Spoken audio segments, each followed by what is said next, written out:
ouvintes, encontrei uma notícia no jornal Zero Hora de ontem que assusta.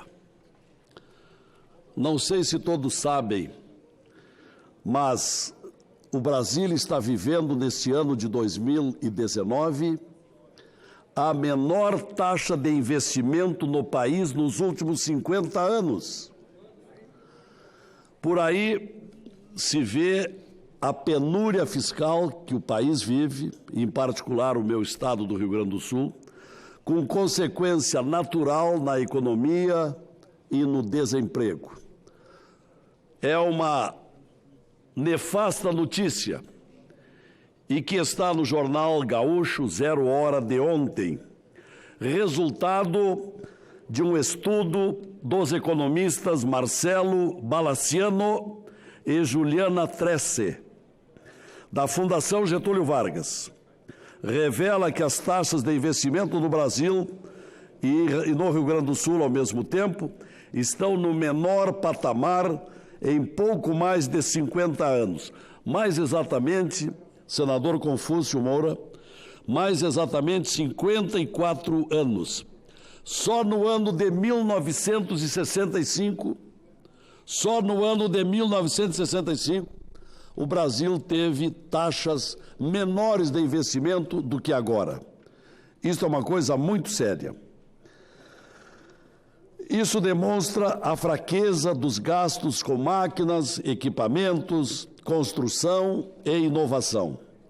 Na média dos últimos 4 anos, a taxa ficou em apenas 15,5% do PIB, percentual menor só encontrado na média dos 4 anos de 1967. É por isso que fica cada dia mais crucial e imprescindível a reforma da Previdência, principal fator de desequilíbrio das contas da União e do Rio Grande do Sul em especial. E falo no Rio Grande do Sul porque é um dos estados, junto com o Rio de Janeiro e Minas Gerais, a viver a pior crise, particularmente de investimentos.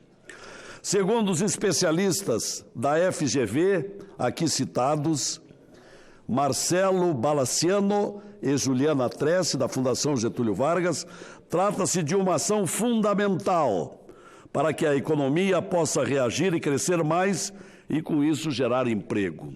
É uma urgência essa mudança. Na média dos últimos 4 anos, os economistas identificaram um duro recuo nos investimentos.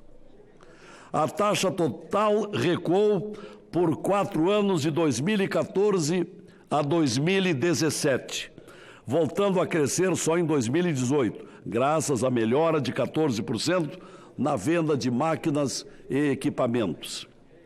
O Brasil investe pouco, ao notar que de uma lista de 172 países, repito, de uma lista de 172 países, a grande maioria, 152, quase 90%, apresentou em 2018 uma taxa de investimento superior à brasileira. Os números são provenientes do FMI. A raiz de tudo é a incerteza sobre a sustentabilidade das contas públicas ao longo prazo, o que leva as empresas a adiarem decisões de investimentos. Por óbvio, uma reforma razoavelmente robusta tende a reduzir essa indefinição, podendo levar parte do setor privado a retomar planos de modernização e expansão da capacidade produtiva. Mas não podemos perder de vista que estados e municípios precisam ser contemplados por essa reforma, que está próxima a ser votada na Câmara. Esperamos hoje ou amanhã, ou quem sabe depois de amanhã. O investimento do setor público caiu de 4% do PIB em 2013 para menos de 2% do PIB em 2017. O nível mais baixo da história. Além da nova Previdência, a expectativa é que esse quadro abra espaço para o setor privado avançar em infraestrutura, compensando o recuo do setor público à medida que concessões saírem do papel.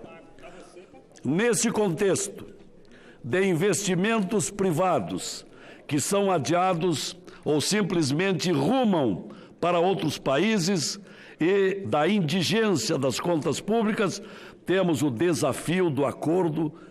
agora o desafio do acordo entre Mercosul e União Europeia.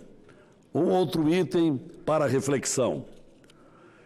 O diretor-geral da Fator Administração de Recursos, Paulo Gala, afirmou em recente entrevista ao mesmo jornal Zero Hora, em publicação de ontem, que a área de livre comércio é benéfica ao agronegócio para o Brasil, mas pode levar prejuízos à indústria, apontando o risco de 99% de chances de ter nova recessão diante da expectativa ruim para o PIB do segundo trimestre.